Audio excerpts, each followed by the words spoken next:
to hold their, to give everybody an opportunity to hold their country event before we come together as a region.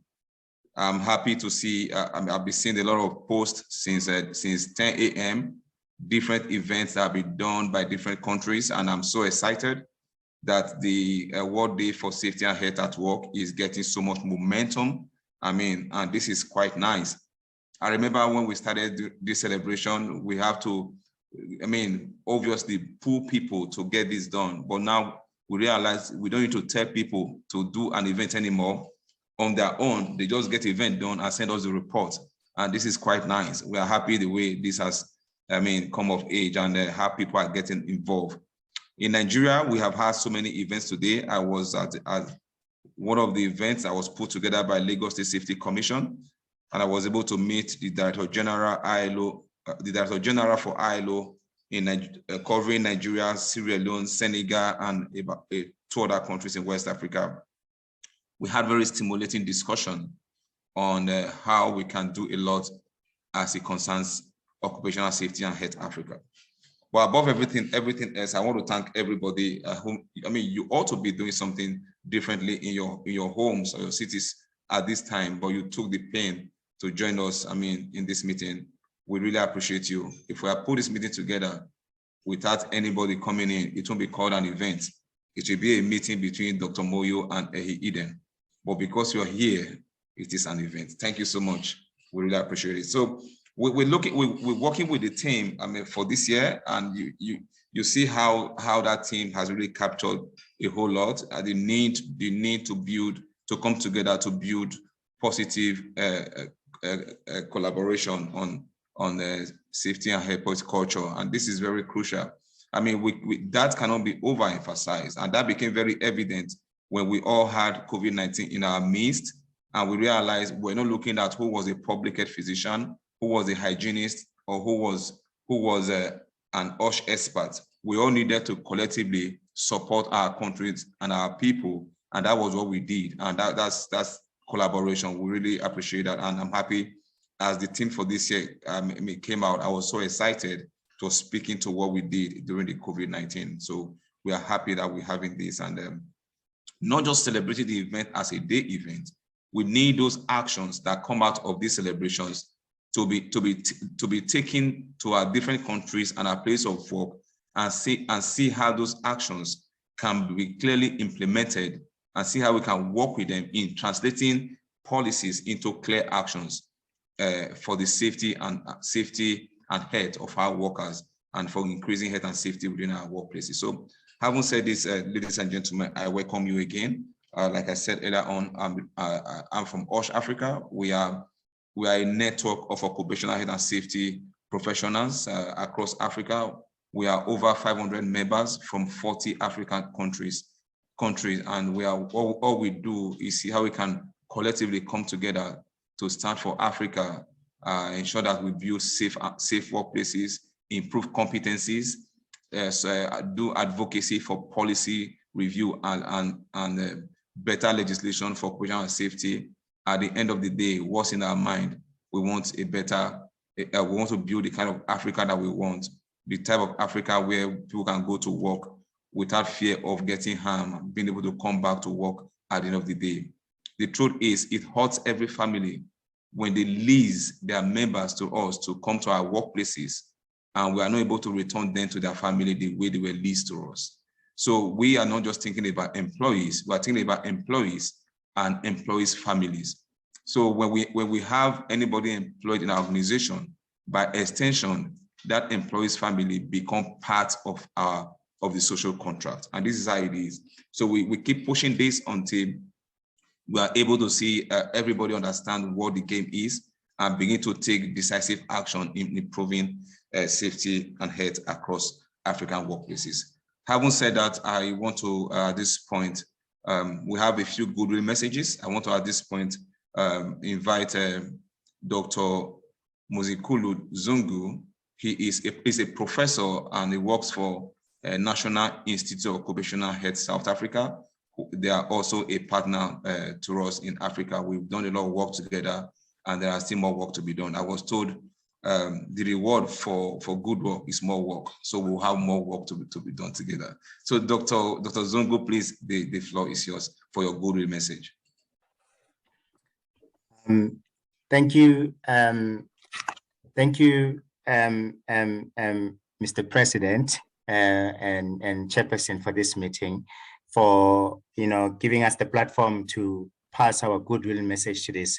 I must say that on behalf of the National Institute for Occupational Health, which is based in South Africa, our Executive Director, Dr. Spokalamono, wanted to be here and she couldn't, so she asked me to represent her and to pass her message of goodwill and to also relay the message that we as the African continent have never been prouder since the inception of OSHAfrica, because of the good work that OSHAfrica has been doing, not just in the continent, but representing us globally.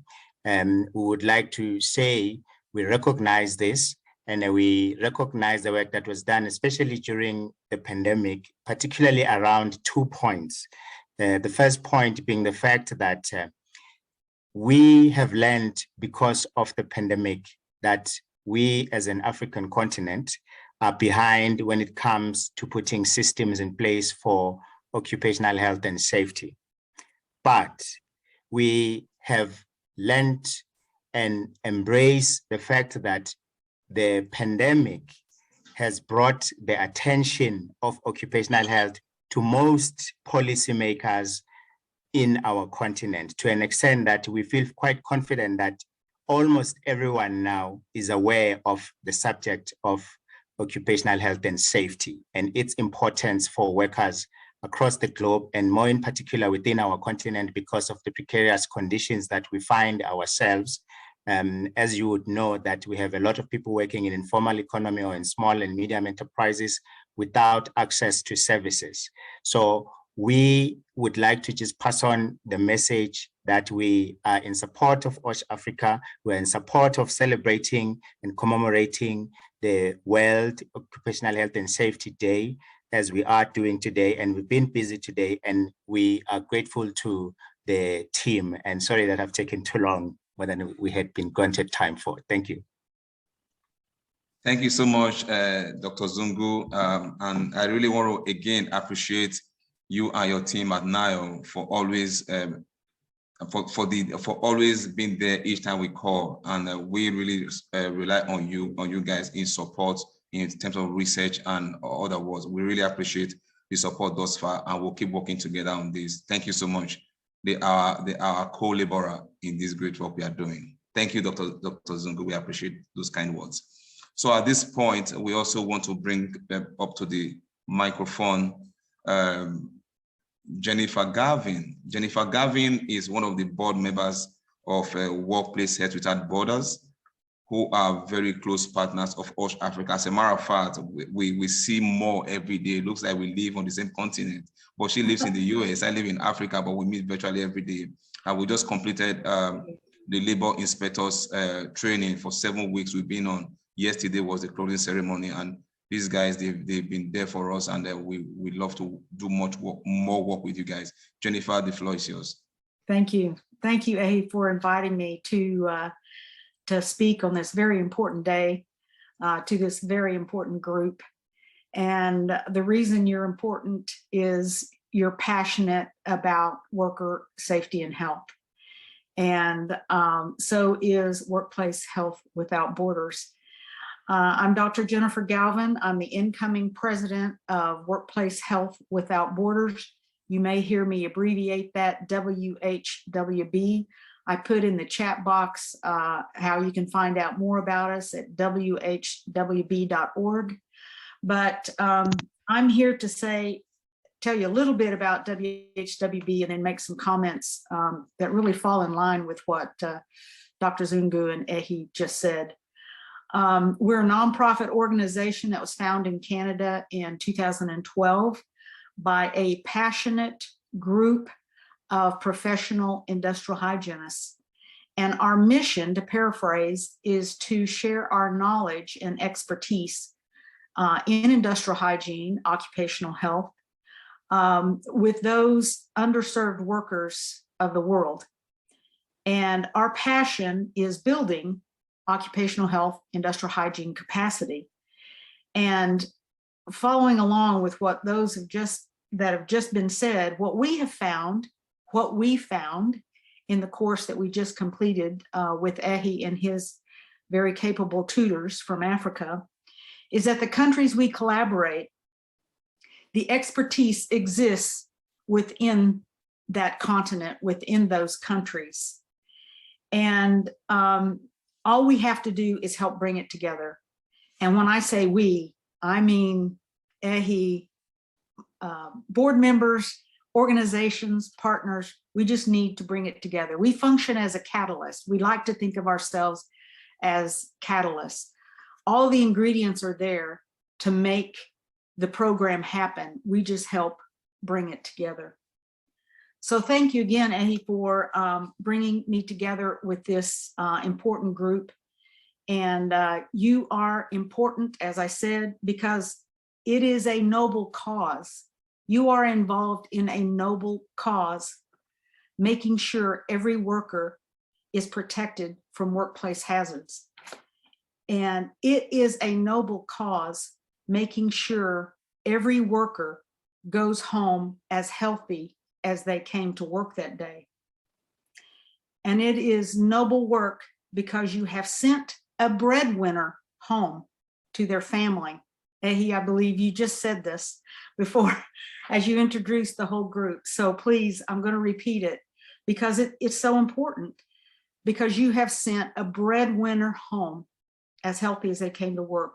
They are a healthy member of the community, and they have helped their country, their country's economy, because they then get to return to work and work another day.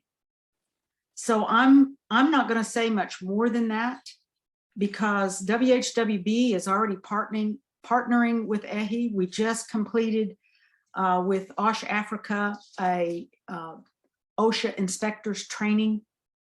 Was it yesterday?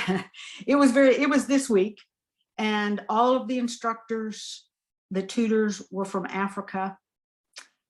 In fact, at least 1, 2, or 3 are on this call today, did an absolutely outstanding job. And I'm just delighted to work with OSHAfrica, with this group, and be a part of their mission. So thank you very much. Glad to be here today. Thank you so much, Jennifer. That was well put together and well delivered. We appreciate the relationship, and we'll keep doing this together. Again, you are a co-laborer in this great work. Thank you so much. Thank you so much. At this point, permit me to bring to the microphone. I mean, I've worked with this lady for years here in Nigeria, but the truth is, like you know, in OSHAfrica, we also want to project, give gender balance theory, and let us have involvement of also men and women participating fully in the space of occupational safety and health. She is the President Association of Nigerian Women Safety Professionals. As a matter of fact, we love what they are doing and being able to galvanize women together in this trade. Join me as we welcome the President, Monica Nwosu. Hey, thank you so much, Ehi. Thank you for this opportunity. I am so glad to be here. Trust me, this is a huge platform, and I'm so honored to be one of your one of the people you've oriented to give this goodwill message. My name is Monica Nwosu, Executive Director, Association of Nigerian Women Safety Professionals. And like Ehi had rightly stated, we are one of the foremost, we are the foremost association for Nigerian women safety professionals. And our focus is very simple. Association is aimed to bring like-minded safety professionals together for inclusion and advancement. As we already know, the word is set. I mean, the stage right now is set for women. So we want women to bring their best foot forward and, be able to harness their leadership skills, such that we are able to provide that platform for development and advancement, and to give them an opportunity to be able to showcase their skills and ability through mentorship, education, training, development, and coaching. Our vision is become foremost occupational health and safety, women safety professionals, particularly towards sustainability of safety culture in our country, Nigeria. And it's a great honor. Sorry, I didn't put my video. It's a great honor and privilege, being on this platform. Today's theme is such a very, yes, I was with AE earlier on today at the Lagos State Safety Commission event. And for me, the theme of this year's event is so apt. And it's talking about us coming together, acting together in order to build a sustainable health and safety culture. And I think this is just the best time for us to collaborate together, partner together. So yes, we are open to collaboration, we are open to partnership, because we believe strongly that the more we are, the more our strength in building together. The new word for competition is collaboration, and we are open to collaborating with you. And as a matter of fact, the president is one of our board of trustee members, and he's been very supportive, giving us all of the support that we need, and we are really so grateful to have him. We're so blessed to have him as part of our team. And I just want to leave us with this word that wherever we are, wherever we find ourselves, let us be deliberate, let's be intentional in building that health and safety culture in your respective space. You are a leader, and I believe that until we're able to enshrine that health and safety culture into our organizational culture, we are not able to see the benefits, to help strengthen our management system and make them become more resilient, particularly at these trying times that we are going through, or we are going through. I want to really thank the leadership, the entire board, for the opportunity, and we look forward to more collaboration with you. And and I look forward to hearing the speakers. Thank you so much, AE, for this opportunity. Thank you. Thank you so much. Thank you so much. Well put together. We appreciate you, and thanks for being here. Then we also have we have a number of our partners here. We have we also have a partner in Europe called ENSPO, European Network on Safety and Health Professional Organization. I spoke to the director yesterday, Maria. Maria told me, yes, she is going to delegate one of their members to be here. So we have here Dagmara Poloski. Please, Dagmara, the floor is yours. Talk to us. Okay, thank you so much. Can you hear me? Can you hear me well? Yes, we can hear you, yeah. Okay. Good afternoon, ladies and gentlemen. Thank you so much for inviting me for this so important webinar. I'm very honored. Yes, as you said, ENSPO, the European Network of Safety and Health Professional Organizations. Actually, we were established 20 years ago under the umbrella of European Agency for Health and Safety at Work. ENSPO's vision is to be the leading voice of EHS professionals in Europe to promote health and safety and environment protection and work, and engage with decision makers and regulators. So among many objectives and activities, we do cooperate with relevant institutions, organizations, federations, especially the ones dealing with environmental protection and sustainable development. We foster the dialogue with European institutions, national or international authorities.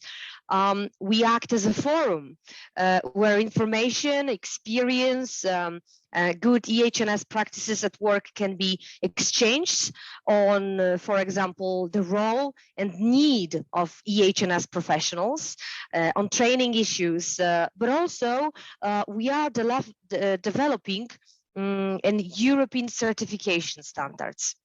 Our organization is really happy to join you today in the webinar, as creating a safety culture means also for us proactive collaboration, positive reinforcement, of course. So thank you and enjoy the webinar. And from myself personally, special greetings to South Africa. I'm delighted to work with some wonderful people from this country. So thank you so much. Thank you so much, Dagmara. Well put together. Yes, our relationship with ENSPO will continue to grow. We'll do a lot together. I mean, it doesn't matter where you are, we can do a lot. Exactly. Exactly. Thank you so much. The for most this important is safety. Thank you. Yeah, thank you. And please, regards to Maria again, okay? Thank you so much. Of course, yes, of course. Okay. Here, before we have our first speaker is here now. She just came in. Let me give her a little time to settle in. So while we're waiting for her, let me invite the executive director of OSHAfrica. OSHAfrica, they are the one of the media partners of OSHAfrica. So these guys, I mean, I'm sure they get tired of me gradually. Anytime I put a call across there, we need these programs. Okay, I just tell them, guys, we need to jump. They ask me how high do I want them to go, and these guys are such a bunch of great guys. And please let me welcome Vani to please give us a good message. Vani, are you here? Yes, Ehi, thank you very much. Good evening, everyone. I would like to thank Ehi and all the partners for tonight. And, you know, we do have many challenges, and the road ahead us is long. So, you know, with all the knowledge that's being shared tonight and in the previous session, you know, I think we can definitely continue to better the safety and health and the environment for everyone in Africa. So I really want to thank everyone for joining us, and yeah, and looking forward to more sessions. So thank you. Thank you so much, Vani. Okay, we will be introducing the first speaker right now. We actually have International Association of Labor Inspectors, Asbestos Disease Advocacy Organization, and African Union Development Agency, and International Trade Union Congress. When they come, when they finally here, they can talk to us. But while we wait for them, I will introduce the first speaker for tonight. The first speaker for tonight is, I mean, I see her, I tend to believe I work so hard, but when I see the work she does, it looks like I'm just learning. And she has so much energy to pull through and has done a lot in Africa. I mean, her name is Penny Munkawa. Penny Munkawa is an OSH specialist with ILO. She's domiciled in she was from Lusaka, but she covers most of the Eastern African sub-region. And she's a great person. We work together in several projects, and she never says she's tired. And that's why we brought her back here, because there's more work to be done. Penny, you're welcome, and the floor is yours. Thank you so much, Ehi, and good evening and good afternoon, everybody. My apologies for arriving late. I am greeting you from Burundi. I thought I would join on time, but I'm just returning from one of the meetings in one of the provinces. So I hope I have not delayed the process. So Ehi, I have been doing speeches today, and I think this is one of the sessions where I'm not going to do a speech. I'm just going to chat to the participants. So my name is Penny Munkawa. It's good to meet you all. I'm the Operational Safety and Health Specialist for ILO as introduced. I'm responsible for Eastern and Southern Africa, based in Lusaka, but currently speaking from Bujumbura, Burundi. It's really an honor to be part of this session again, the last session of the day, commemorating the Occupational Safety and Health Day under the theme Act Together to build a positive safety and health culture. I would say I'm glad that I decided not to have a speech this evening, because I rather share just from experience what I think or what I have observed as far as the safety and health culture is concerned, guided by the standards of course, the ILO conventions. What I've noticed is that we struggle a lot to put occupational safety and health in the priorities of the national priorities or the highest agendas of the countries. We come up with good policies, we review or we develop new laws and review old laws in occupational safety and health, but that does not really put occupational safety and health in the highest agenda of countries.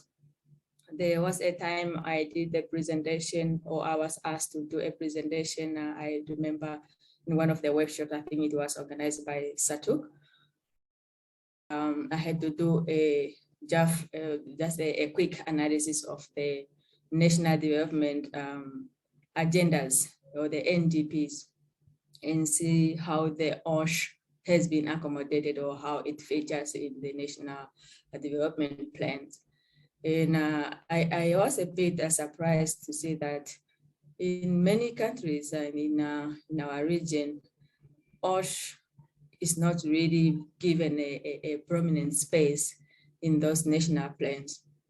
Now, if we have to talk about the occupational safety and health culture in the country, where the occupational safety and health is not featuring in the national development plan, so then you almost have to forget about the culture at the national level, because it will always have to be accommodated, but not having its own space.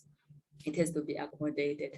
So today, as we were commemorating the day, I came across something that was so encouraging. I'm not really mentioning where I saw it, but I came across something where a slogan is designed to demonstrate the commitment to occupational safety and health. And that slogan is talking about, if it's not safe, I'm not doing it. If it's not safe, I'm not allowing somebody to do it. So if you go back to the standards provision about having measures in place to allow for workers to remove themselves from imminent danger. But when it comes to cascading down to our national laws and policies, it remains a text. It remains a text because there are no guidelines or practical procedures on how to effect that provision. You will find a law saying, okay, when you realize your environment is unsafe or there is an imminent danger in the area of your work, you report to your supervisor, and the supervisor have now form maybe the CEO or the general manager. And then the general manager informed the chief inspector. The chief inspector come and do the inspection. And then the chief inspector make recommendations to the minister. So are we talking about the life at risk here or something else? I mean, imminent danger does not really wait for you to go through all those processes to say, okay, oh, now we are convinced, remove yourself.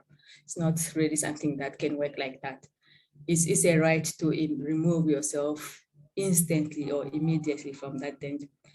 So when I saw that slogan, I was really touched that when the employer and the worker has reached that level of agreeing that this is our slogan that we are going to adopt, that if it's safe, if it's unsafe, I'm not going to do it. If it's unsafe, I'm not going to require somebody to do it. Then that means that is a culture. There is a culture. It's not something that needs to be negotiated and say, oh, really, let me see, oh, let me find another look for another opinion. It's a culture. So I'm bringing this up because when we talk about occupational safety and health culture, we sometimes take it lightly, but it's something really that needs to be developed and build it and be form part of our breath when we are waking up and closing the day is something that we believe in from the top to the lowest level. That's when we develop a culture of occupational safety and health. So yes, I am unfortunately I'm not privy really to who is in the group now. I want to believe that we have the OSH specialists and we have also the people from the organized labor. I believe we have people who falling in the category of the employers, I believe. I also want to believe that we might have the academia or the media and other people with the interest in occupational safety and health. So now the theme is talking about working together. And the working together in the context of occupational safety and health and labor is about dialoguing.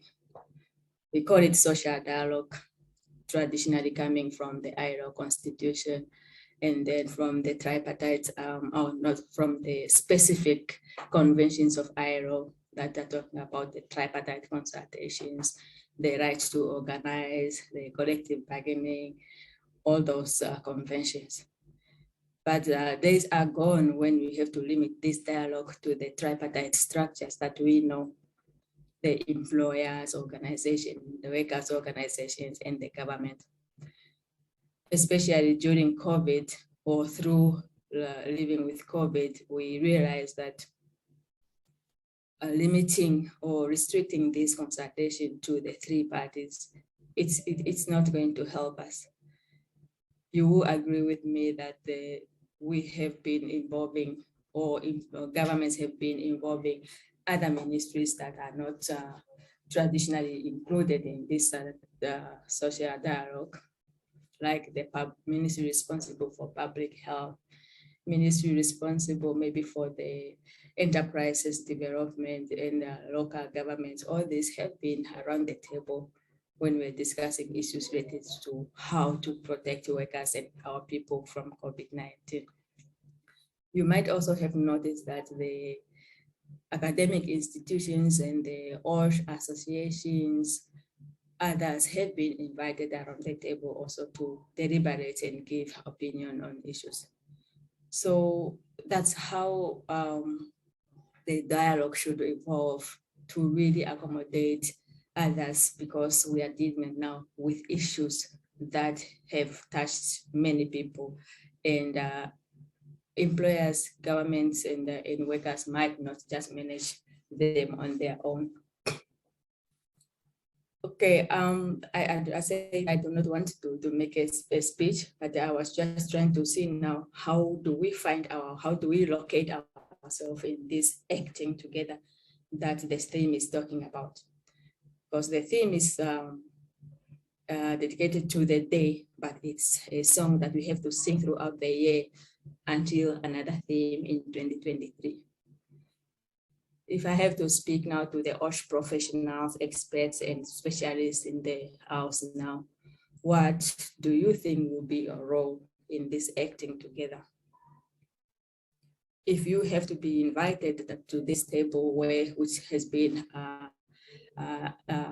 dedicated to the three parties, what will be your contribution? How do you help the social dialogue to be of that value that can really contribute to creating the positive safety and health culture? If I have to talk now to the media, I hope there are some people who are call themselves as some media professionals in the house, or having responsibilities to communicate. So what will be your role as we are talking about acting together? I know especially occupational safety and health is a topic that attracts me. I don't want to call it negative reporting, but sensational maybe, or I'm not saying that the media people are not attracted to positive news, but most of the time they are negative things that happen, accidents are happening, and then there's something to report. But what will be our contribution to prevention? Because when you're talking about the safety and health culture, we want to prevent. The principle of the positive safety and health culture is about prevention. So what will be the role of the media in contributing to this positive culture where we are aiming to prevent? And organized labor, how will you intensify now your contribution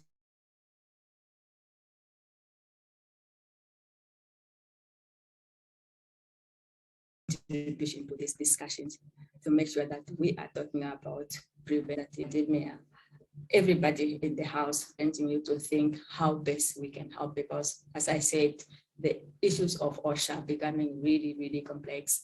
And sometimes the people who are traditionally responsible for this are just being overwhelmed.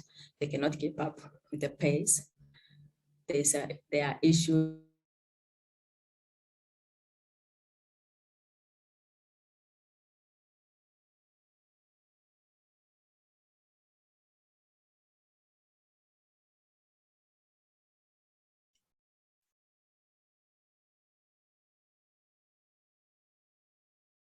Hello, Penny, are you still here?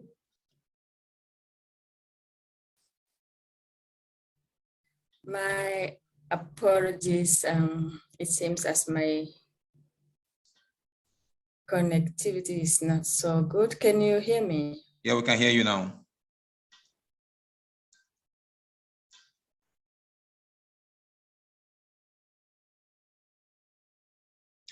What we may do, yeah, we can hear you now. Oh, okay. Okay, maybe you can just also give me. All right. Okay, I think I should move towards concluding, because I have no idea how much time was allocated to me. So I was just or everybody to ask yourself and say, okay, if we are facing this year from end of April 2022 to end of April 2023, what will be your role in contributing towards developing this culture that we are talking about, if you are now forming part of this acting together? So that was my question, which I'm not looking for the answer now, of course, but it's something that I believe we need to look into. Another group where I was just highlighting a few issues, challenges that the labor and OSHA inspectorates have to deal with now. And when you're talking about the labor and OSHA inspectorates, we have to be realistic and be aware that these are the people who are expected to do at least 3 functions. They are inspecting to ensure compliance. They are also advising and educating, and they are also alerting the authorities any deficits that are existing in the current laws they are enforcing. However, issues that are now emerging in the labor market or in the world of work, sometimes they are just beyond them, depending on where they are, the level of development of the countries they are serving, the means at their disposal, the research in OSHA in the countries that they are serving, a lot of things.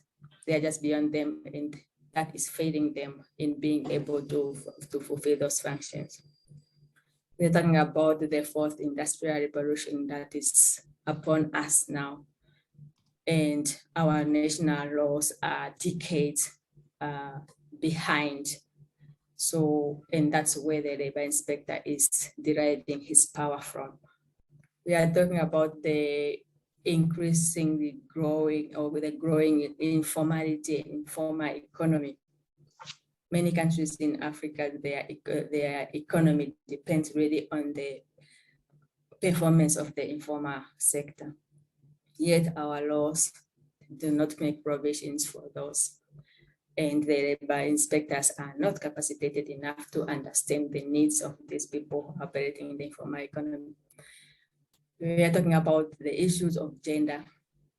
You are aware that the ILO adopted the convention in 2019, Convention 190 on violence and harassment in the world of work.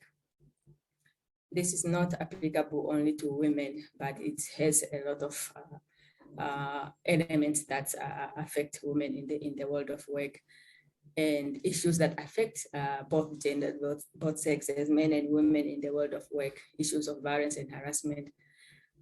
Our inspectorates are not fully equipped yet to deal with these things, yet these are realities in the world of work. And these are part of occupational or psychological hazards in the workplace. Talking about migrant workers,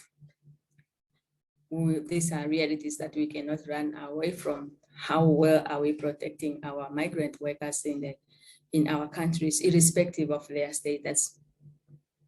We know that we have countries that are from trade agreements and other trade initiatives, but the world is moving away from allowing countries to benefit from those when they are not taking care of their people in the context of labor. And when you're talking about taking care of people, we include also migrant workers. I'll give you the example of the AGOA, the African Growth and Opportunities Act, where many of the African countries are benefiting from.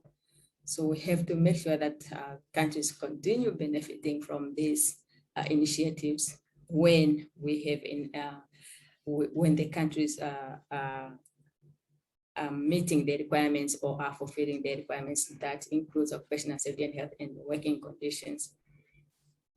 There are a lot of issues. I will not finish mentioning them, but what I'm trying to say is the pace at which the labor market is evolving is way, way faster for the labor and OSHA inspectorates to keep up with, because they need strong research, they need to be up to date with the technology, where they need to have information, up-to-date information, and we are the people to help them. We are the people to help them so that they are up to date and they can keep up with these demands. Without wasting much time, I would maybe conclude just by saying that it's really good to see a big group of peoples with the interest on OSH being attracted by the theme talking about the safety and health culture, the theme talking about acting together, because we know we have a lot of people in the space of OSH, but acting together has not really been there. So I am so glad we are here with that common interest. And I encourage everybody and all of you to just take that challenge on seeing how you can contribute to this positive culture. It can be at the workplace level, it can be at the national level, but let's do our part. Let's fix the culture so that our strategies do work. So in conclusion, please let me share this quote by one of the philosophers and author of the old centuries, Peter Drucker. You have read his books. Peter Drucker said, culture eats strategy for breakfast. Culture eats strategy for breakfast, end of quote. So that means no matter how good our strategies are, it's the prevailing culture that determines whether they will succeed or not. So let's fix the culture. I thank you very much for your attention. Thank you so much, Penny. Thank you so much. You've touched so many things at the same time within a short time. I really love the last line you dropped here. Culture fits on strategy. Really good. You have the best strategy, and the culture will take it in. If you cannot take it as breakfast, if you take it as dinner, whichever way, culture will eat it up. So thank you so much for being here and such great words you left with us. Well, I must agree with you in most of the points as raised. I mean, the pace at which the workplace is growing in terms of technology, we're talking about the future of work.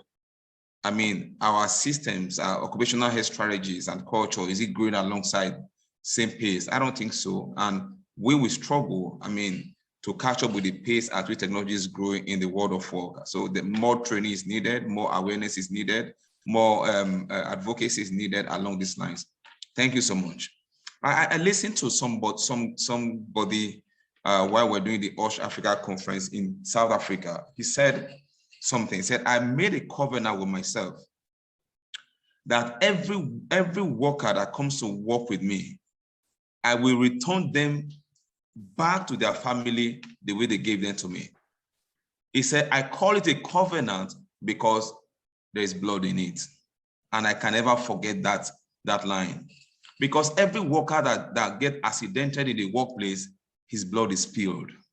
So that's why he calls it a covenant, because when a worker's blood is spilled, that's a covenant. So he made a covenant with himself that every worker that comes to his place must return back to his family the way they leased that employee to him. So that's what we should do. And that's the culture that we must all imbibe and see how we can keep our workers safe and healthy. Thank you once again, Penny. At this point, I need to bring in a second speaker who will speak for about 20 minutes or thereabout, or 15 to 20 minutes. I call it African professor because he has done so much work in occupational health and safety in Africa. People call him my friend, but I call him my brother. Join me as we welcome to the microphone my very good friend and brother, Dr. Moyo Dingani. He is the Secretary General of OSHAfrica, and he resides in Zimbabwe. Dr. Moyo, are you still here?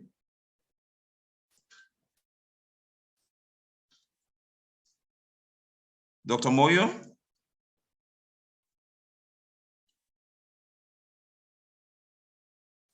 He's still here. I can see his name. Maybe he's having connection issue. Dr. Moyo? He just lost. Okay, he's back here. Dr. Moyo? Yes, I was temporarily disconnected. I was getting worried, actually. Welcome in. So the floor is yours. Thank you very much. I missed your last words, but I've heard them over and over again, I'm sure. Well, you know I will say good things about you. Huh? Thank you so much. Good morning, good afternoon, good evening to everyone, depending on wherever you are. As already been mentioned, my name is Dr. Moyo from Zimbabwe, an occupational medicine specialist. I've been involved in quite a lot of work in the African continent, and more specifically in the SADC region. I'm also the International Commission on Occupational Health Board member. And this year, I was also appointed by the Minister of Labor and Social Security in Zambia to the Regional Expert Advisory Panel of Experts in Africa for the Center of Excellency in Kitwe, Zambia. I'm also an honorary senior lecturer at the University of Witwatersrand in Johannesburg, as well as at Midland State University and National University of Science and Technology in Zimbabwe. It gives me great pleasure, colleagues, to talk to you today, especially on something that is very close to my heart, that speaks about culture. And as the theme goes, that to build a positive safety and health culture, we need to act together. As if this was foreknown by our ancestors, there is an African proverb commonly known that says, if you want to go fast, go alone. But if you want to go far, go together. That in itself embraces the concept of a collaborative aspect of working together. And those are the values and the aspirations that us that are involved in the field of occupational safety, we need to embrace.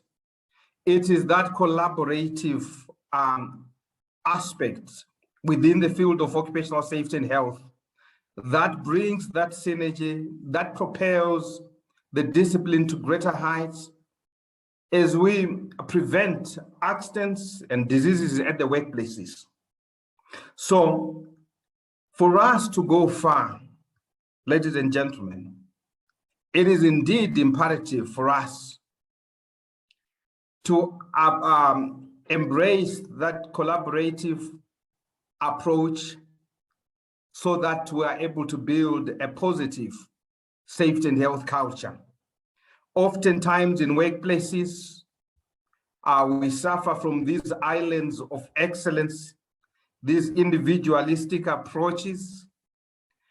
But as the theme has, we need to begin to work on the paradigm of a collaborative approach where all of us, we work in unison. Our line of sight embodies and embraces everyone within organizations in order to build a safety and health culture.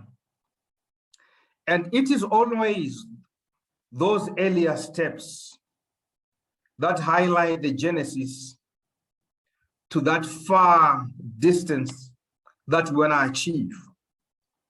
Even the Chinese proverb that says a journey of 1,000 miles begins with one step.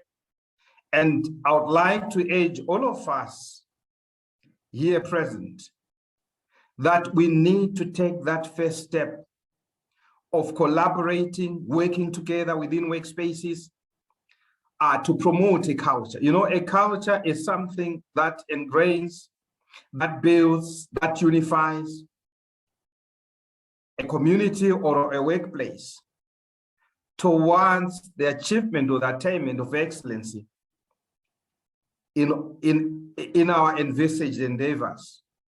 So it is imperative on us, especially on this day, that for us to perpetuate a positive culture, we need to work together in a collaborative aspect.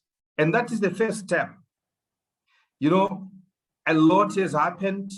Many a times, we always speak about the inadequacies of occupational safety and health access globally. We have heard and sung this story so many times about how low the coverage of occupational safety and health is, at significant lows of less than 15% the world over. But look, if we embrace that collaborative approach, working together, we will be able to change that narrative. And it is my plea today that, ladies and gentlemen, can work together to attain that culture that is brought by us working together in a collaborative approach. But one of the most important issues that we need to embrace is that all of us who are involved in the field, we are leaders in our own aspects. And for us to be able to break to far and greater heights, we need that transformational leadership approach so that we change the narrative at the workplaces in the way in which we do our task on a daily basis, so that we transform the culture at the workplaces, not as individuals, but in a collaborative approach. You know, when we get to those levels where we are able to embrace transformational leadership, we will then be able to build that contagious enthusiasm that will unify us towards that common goal of promoting safety and health. But that can only be done by a collaborative approach. That is why in the practice of OSH, we speak about systems, so that in a systematic approach, it is the collaboration both at managerial level and at employee level that brings a momentum and propels the organization to a greater safety space. So without keeping you so much at this hour, I know in some places it's a little bit late. One thing, if you are to forget everything that I've said, always remember the African proverb that we need to go together so that we can reach far.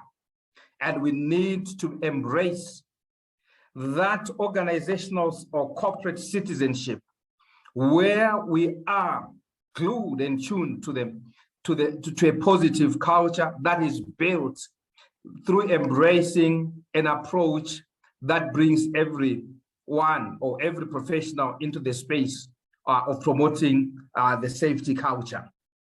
Oftentimes, systems fail because of individualistic approaches, because of perpetuating islands of excellency.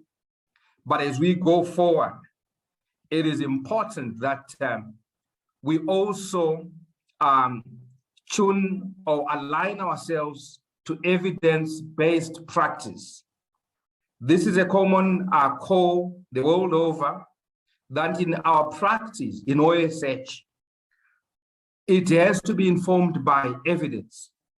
And oftentimes you don't derive evidence as an individual, but you derive evidence from collaborating, from working in teams, in order to be able to generate that data that will inform the next steps.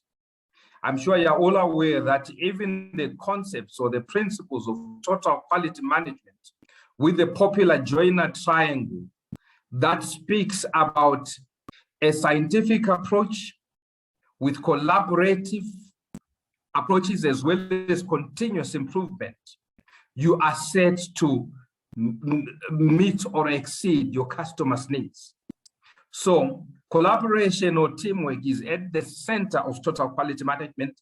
And so it is at the center of building a positive culture within the working space. So ladies and gentlemen, I would like to urge you from this day forth and forevermore that let's break loose, let's bring down the strongholds of those islands where we operate as individuals or as individual organizations, and we begin to share ideas. Because it is through the sharing of ideas, it is through working together with a unity of purpose that we can transform the workplace into a place that promotes a culture that is embracive of everyone in the working space.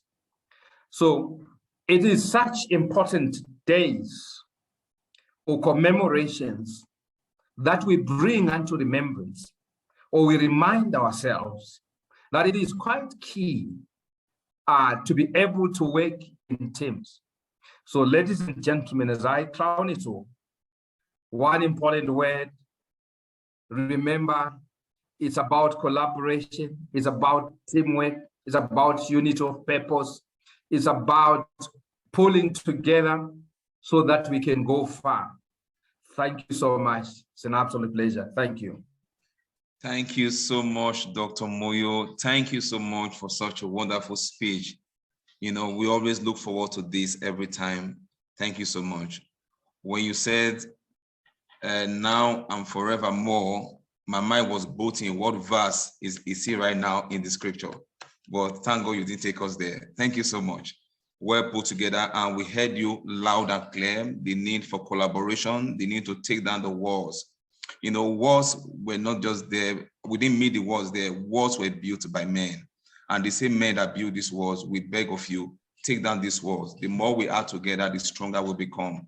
In an earlier program today, someone was asking me, why the need for dialogue? The truth is, you cannot make decisions on issues that concerns me without my involvement.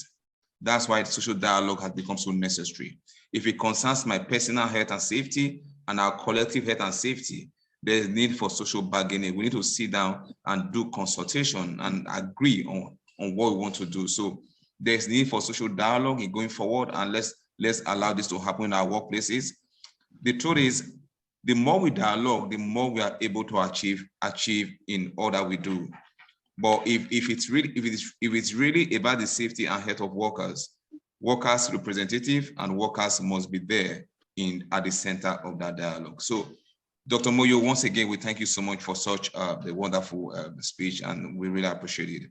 So while we gradually bring this meeting to a close, I want everybody to listen here that a few things I want to say about the new project we are in OSHAfrica, and we need everybody's support, everybody's involvement. The truth is that Africa does not belong to only the people that are here in Africa. No, Africa belongs to everybody that was born an African. And we owe it as a moral responsibility for every hand to continually be on deck in building Africa. Are we happy at the state that Africa is currently? I don't think there's any of us that is happy. But does Africa have the potential to improve more than it is right now? Yes, it does. So it needs you and I. I mean, every one of us can relocate and run to Europe and stay. If God had wanted us to live, to be in Europe, he wouldn't have born us, he wouldn't have allowed us to be born in Africa. So we are here because God knows we have the capacity to support the system and change the system. So we must keep doing a lot in Africa, consulting and positively working together in ensuring that we change the norms from where it is right now. We realize asbestos, I mean, we had an asbestos conference, asbestos webinar last time. We realize asbestos is a key issue that it looks like everybody is quiet on it in Africa. But is asbestos still in Africa? Yes. I mean, some of the studies says over 100 years, Africa kept exporting asbestos. Number of buildings that are still in Africa today were built from asbestos. Is asbestos risky to us? Yes. But how do we start advocating and influencing policies that can come on in asbestos ban or asbestos control? We need to have that in Africa. So OSHAfrica has started that right now. We just set up a new strategic project called the Africa Asbestos Prevention and Control Network. We need to influence policymakers. The more we get exposed to asbestos, the more people fall ill in Africa. Asbestos does not give you instant consequences. The effect is always cumulative. So we need to start working on policies. And we're working in partnership with Africa, Development Agency and NIO, I mean, where Dr. Zungu came from. We will rely on NIO for research. We rely on AUD for policy. We need to start making clear policy. I mean, that speak about asbestos ban or speak against asbestos ban. And it is, I mean, sadly, out of the 54 countries in Africa, only 7 countries have been documented to have clear asbestos legislation, and that's not good enough. So we are taking this discussion to the table of African Union, and let's start having the dialogue and negotiation, and consultation on how we can have what you call the One African policy on asbestos. We're trusting God that God will help us on this. It's not a smooth journey for us. Is the road going to be rough? It's already rough. Are we going to back out? We're not backing off until we get what we actually want. So this is a project we are on. We need all the expertise. We need all the advocacy, but whatever you have, communication skills, anything that you know can support this cause, please reach out to us in OSHAfrica. We need to put our voice here, and we need to see how we can help get the right legislation. The truth is that we may not be able to finish the whole work. Most times when research is started, those who start the research may not be the one that finished the research. I mean, those who came to discover some countries in the world, they started it, but some other person finished it. But even if we are not able to finish it, we should have been able to leave positive pathway that generation next can build upon. But the truth is that there must be something that we can say, while we're here, these were the things we did. So we must keep working and keep hitting at what we are hitting at until possibly we are able to build the Africa that we want.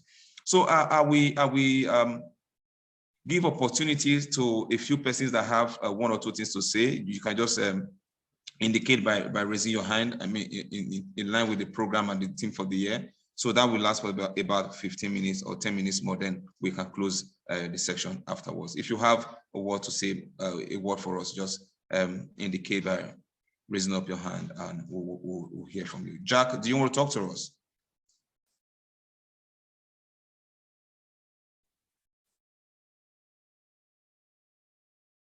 Anyone?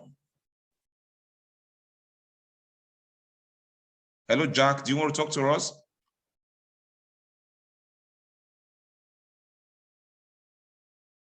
So let's hear from you. If you want to say something, just indicate. Okay, there is Edmond Jacquinde. Edmond, please, the floor is yours.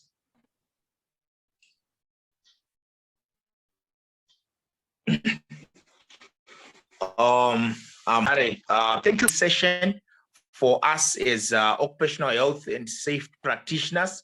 Thank you very much to all the presenters. We are following, we are enjoying, we are being enlightened. Thank you so much, Dr. Moyo, for a top-notch presentation. The way to go is to collaborate, is to build capacity, is to share notes and experiences so that we continuously review and build capacity amongst OHS practitioners as we take the OHS agenda forward even to the future generations. I applaud the presenters and the organizers of such an event as we commemorate all the workers who lost their lives at the workplace and all those who got injured. We are following, we are with you, and we are grateful. Thank you.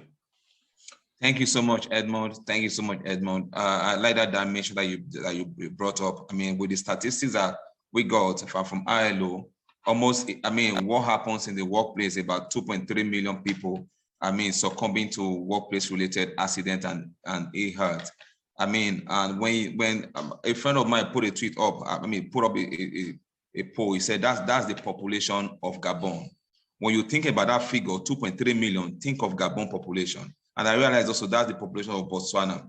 So when you look at those figures, just think of a country like Gabon being taken out of this world every year, or a country like Botswana being taken out of this world every year. That's the population of people that succumb to disease and occupational injuries every year. But we also found out that about 600 people, or thereabouts, 630 people die from these injuries and these diseases. You know, that is like a Boeing aircraft crashing every day. But because it doesn't happen in one spot, it doesn't make news. But when you put these figures together across the world, it comes to about 600 deaths. I mean, imagine from these issues every day. That's like we watch every day, every year in the world. We watch daily as one Boeing aircraft filled with people crashes, and yet it doesn't make a lot of difference. We need to see what we can do in our workplaces. Yes, in as much as a lot have been said today, pick these words, put up actionable plan as we get to our workplaces, and let's see what we can do differently. Like Penny said earlier on, let this be the song that we sing from now till April next year. Let it be our top priority. How do we build a culture, positive safety culture? How do we change people? How do we talk about social dialogue, collaborations? How do we make this work in our workplaces? And these are the things that should be at the back of our mind for the next 11 months, approximately. Thank you so much, Edmond. Any other person? Okay, if there is no other, Edmond, your hand is up again. Is it the first one or this a new one? Okay, if there is no other person ready to talk, oh, Magdalene, the floor is yours.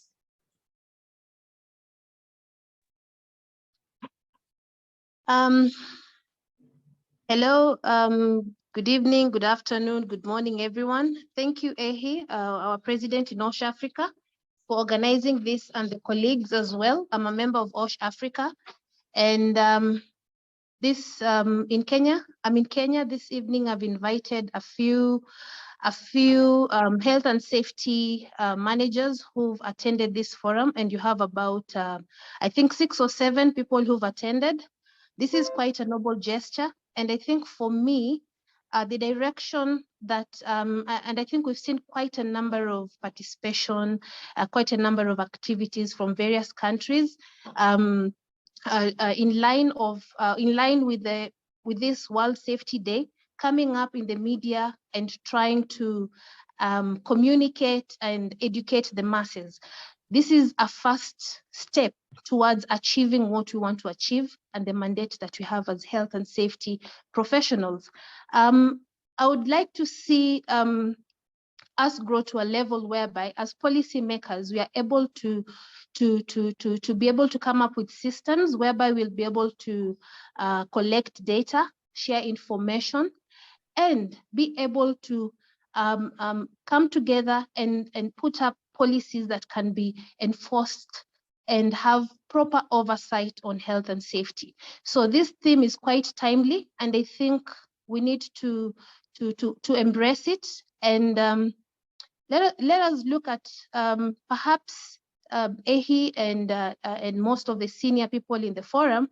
You may want to bring together the policymakers in the different countries and see what's the progress, where are we at, where do you want to go? And such forums are very commendable. I think this is a very good forum, and we should go on with this. Thank you very much. Thank you, Magdalene Wanchiti. I have been following up on what's happening in Kenya. I must commend you guys. I saw your director of OSH, Dr.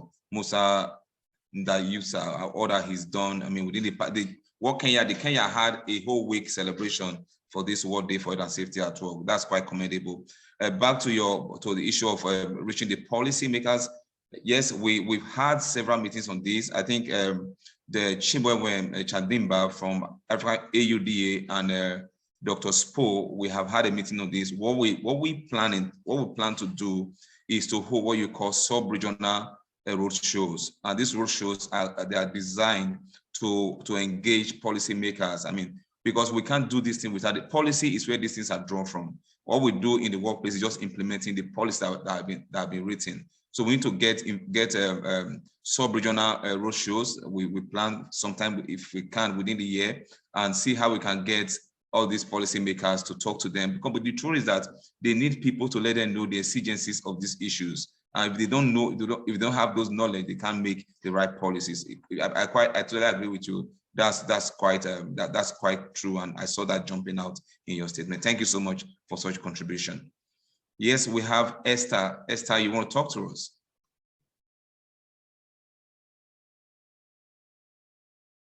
Esther, your hand is up. Unmute your mic and talk to us. Good evening, everyone. Good evening. First of all, let me thank you, President, for this opportunity you have given us, and thank for those who are also behind you, supporting you. Actually, I have learned a lot from OSHAfrica. And as you rightly said in your speech, you said we should always buy our policies, or we should buy our support from the app. And today being 28, I started since last month. I wrote a memo seeking for the CO permission so that I can let somebody come and talk to the staff, about 500 staff, on World Health and Safety Day to create more awareness. And this is the second time. When you came to Ghana, in fact, adopted that strategy, in your speech, you mentioned a lot. And I just pick it from there. Once in a while, when you have conferences, I do join. But the pieces I pick and I learn a lot at the professional background is that I always buy my initiation from the app. So before it comes down, it is already matured. And the whole CEO was even happy. He came down and had a word with Professor Kosa. Maybe most of you in Africa might have been hearing of him. A renowned pathologist and then lifestyle coach. And I also want to suggest something. If it is possible, those countries that are doing well in occupational health and safety management sites, like you rightly mentioned, Kenya, they have the whole week celebration.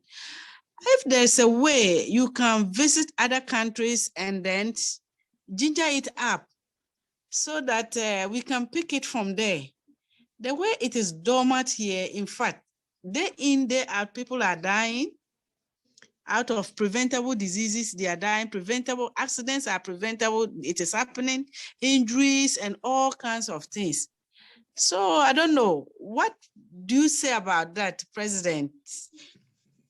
Thank you so much, Esther. You just put me on the spot here, but let me try to see what I can say on this. What we're doing really is, it's just that you were not part of our inspectors training. What we did as inspectors training was that what we learned from each other, we'll share country experience so that we can know what's happening in each country, then go back to our country and see how we can implement what is happening in other countries. That was what we did.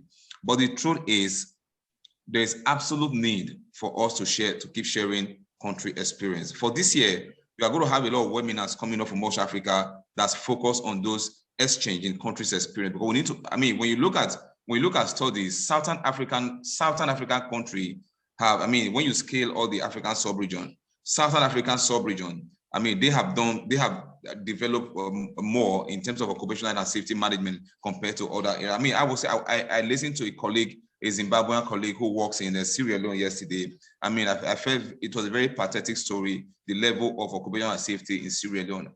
The countries we are all not at the same level. One thing that came out from your statement is how can the strong ones support those who are still struggling? It's something that we need to really see how we can start looking at sharing the best practice experience from each country and see what we can do.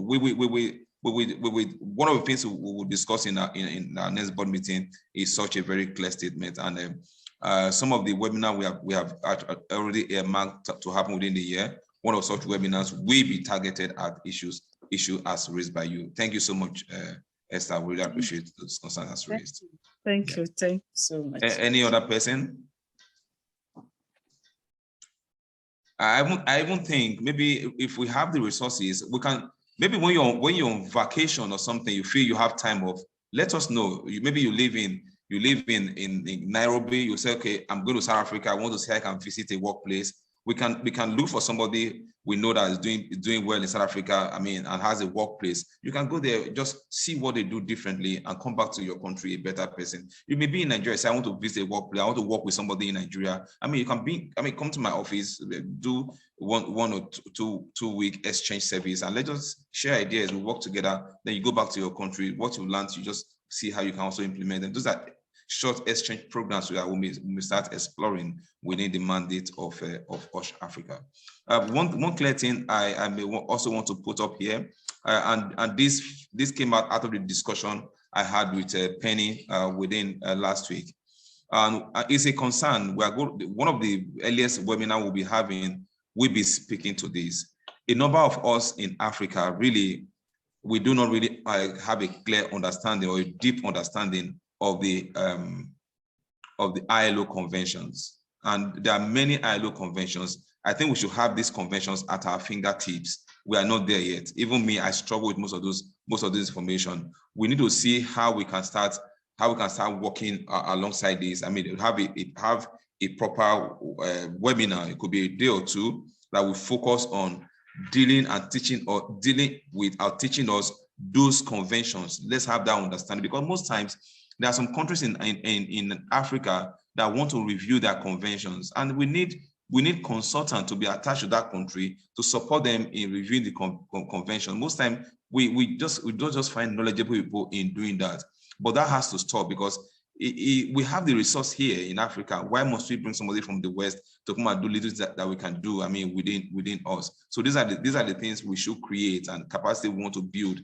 in going forward. It's very important. We have the resource here, but areas where there are deficiency, we don't have knowledge. Let's get people in and let's hear from them. Let's learn from them. I remember one of the times I came back from the conference in Vienna, and one of the key issues I brought back to Africa is the key issue of how do you write an acceptable abstract. And that was a key issue. So we started working on ourselves, teaching ourselves how do you write abstracts so your paper can be approved for presentations. Most of us right now, we have scaled that level or scaled up in that area. There are many things that will come up in some of the webinars we will do this year. And I just want you guys to be available. When you see us publicize a webinar, just be available. Let's learn. The only thing we can just learn, because the more we learn, the better we become. And this journey, we are all in this journey together, and nobody must be left behind. And that is the slogan: nobody must be left behind. So we are all Africans fighting for the true value of safety in African workplaces. Whether you are in Zambia or in Gambia or Morovia, the truth is that that's the country where you are domiciled. Primarily, you are an African that was born in either Zambia, Morovia, or Gambia. Africa first is order we must look forward to how we can cater for. So if there's no other contribution, question, or concerns here, on this note, I must thank everybody for taking out the time to be in the part of this program. We can never have it enough. We thank you so much because, we all gathered here, over 51 people are still here today, this evening, and some people are already around 8 p.m. and 9 p.m. in that time in their countries, and you're still here. It shows this is the show of commitment and a demonstration of love for a common cause. We appreciate all this labor of love, and we can't thank you enough. But all that we hope is that one day, the Africa that we all desire, we will be able to make contribution. We're not saying that we can on our own build it, but we'll make positive contribution in realizing the Africa that we want. When we leave this stage, someday we'll leave this stage. We'll leave this stage better than we meant it, so that our children that we're going to leave behind can have a decent stage where they can perform their craft. But one thing that's very important, there must be a footprint that people will know that we were here at such a time. So ladies and gentlemen, on this note, I say good night to everybody and thank you very much. Our love to your family and have a great weekend ahead. God bless you all. Bye. Good night and thank you for the great session. Good night. Thank you. Good night. Good night. Thank you. Good night. Thank you very much. Thank you very much. Thank you, everyone. Thank Good night, you. everyone. Yeah, thank you. Good night, everyone. Good night. Good night. Thank you very much. Yeah. Thank you. Good night.